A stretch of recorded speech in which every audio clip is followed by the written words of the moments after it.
Bachelor point ফ্যানরা সাবধান, এখন প্রশ্ন হচ্ছে ব্যাচেলার পয়েন্ট কিভাবে ফ্রিতে দেখবে। তোমরা তো জানো ব্যাচেলার পয়েন্ট এখন সপ্তাহে 3 দিন চলে, কিন্তু যদি কেউ কিনে দেখে তাহলে মাসে একসাথে 8টা পর্ব দেখে ফেলতে পারো। কিন্তু সবাই তো আর কিনে দেখতে চায় না, তাই না? যারা ফ্রিতে দেখতে চাও তাদের জন্য আমার একটা ছোট্ট সলিউশন আছে। এটা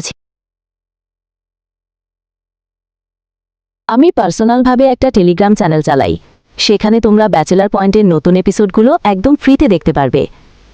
টেলিগ্রাম চ্যানেলের লিংক আমি দিয়ে দিয়েছি এই ভিডিও ডেসক্রিপশন আর কমেন্ট বক্সে, গিয়ে একবার ঘুরে এসো। ভিডিওটা ভালো লাগলে একটা লাইক দিও আর বন্ধুদের সাথেও শেয়ার করো, যাতে তারাও ফ্রিতে দেখতে পারে ব্যাচেলার পয়েন্ট।